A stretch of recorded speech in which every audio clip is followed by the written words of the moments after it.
እንደምን አምሽታችኋል ተመልካቾች፣ አጫጭርና ወቅታዊ ጉዳዮችን ይዘናል። ዋና ዋናዎቹን በቅድሚያም በግብጽ ሀገር የሚኖሩ ኢትዮጵያውያን ስደተኞች ከፍተኛ የድህነትና የኢኮኖሚ ጫና እየደረሰባቸው ይገኛል።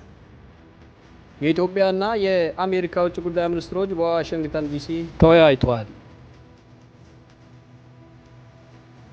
የአሜሪካው ፕሬዝዳንት ዶናልድ ጄ ትራምፕ ከቻይና መሪ ጋር ውይይታቸውን አጠናቀዋል።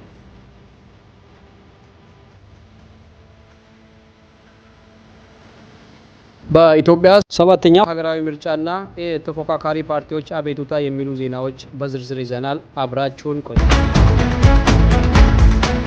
ከግብጽ በደረሰ መረጃ መሰረት በግብጽ ሀገር የሚኖሩ ኢትዮጵያውያን ስደተኞች ከፍተኛ የድህነትና የኢኮኖሚ ጫና እየደረሰባቸው ይገኛል። በተለይም ከትላንትና ግንቦት 6 ጀምሮ የወጡ መረጃዎች እንደሚያመላክቱት ስደተኞች በተለያዩ ምክንያቶች በጸጥታ ኃይሎች ቁጥጥር ስር እየዋሉ ተገልጾ ከእስር ለመውጣት ወይም ላለመታሰር ከፍተኛ መጠን ያለው ገንዘብ እንደሚከፍሉም እየተገደዱ ነው ተብሏል።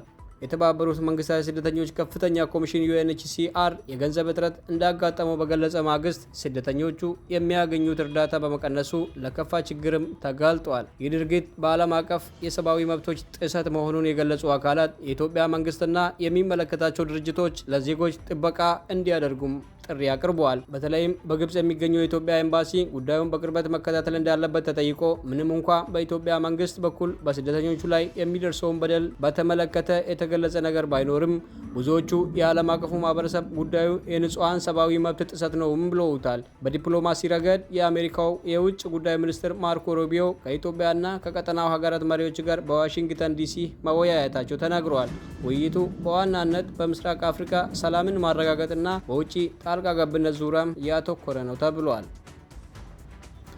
በሌላ በኩል የአሜሪካው ፕሬዝዳንት ዶናልድ ጄ ትራምፕ በቻይና ያደረጉት ጉብኝት አጠናቋል። ሁለቱ ሀያላን ሀገራት በንግድና በዓለም አቀፍ ጸጥታ ዙሪያ ልዩነታቸውን ለማጥበብ ቢሞክሩም አሁንም ድረስ በታይዋንና በቴክኖሎጂ ፉክክር ዙሪያ ያለው ውጥረት ግን እንደቀጠለ ነው። የአሜሪካው ፕሬዝዳንት ዶናልድ ጄ ትራምፕ በቤጂንግ ከቻይናው መሪ ሺጂፒንግ ጋር ተገናኝቶ መምከራቸው ይታወሳል። ሁለቱ ሀያላን ሀገራት በንግድና በዓለም ሰላም ዙሪያ አብሮ ለመስራት ቢስማሙም በመካከለኛው ምስራቅ ያለው ኢራንና የአሜሪካ ጦርነት ግን አሁንም በዓለም ኢኮኖሚ ላይ ጫና ማሳደሩን ቀጥሏል። በተለይም የነዳጅ ዋጋ መናር፣ የሆርሙዝ ባህር ሰርጥ መዘጋት ስጋት በብዙ አገራት ላይ የምግብ ዋስትና ቀውስ እየፈጠረም ቆይተዋል። በሊባኖስና በእስራኤል መካከል ያለውን ጦርነት ለማቆም በአሜሪካ አምባሳደሮች ደረጃ የሚመራ የሁለት ቀን ቀጥተኛ ድርድር ተጀምሯል።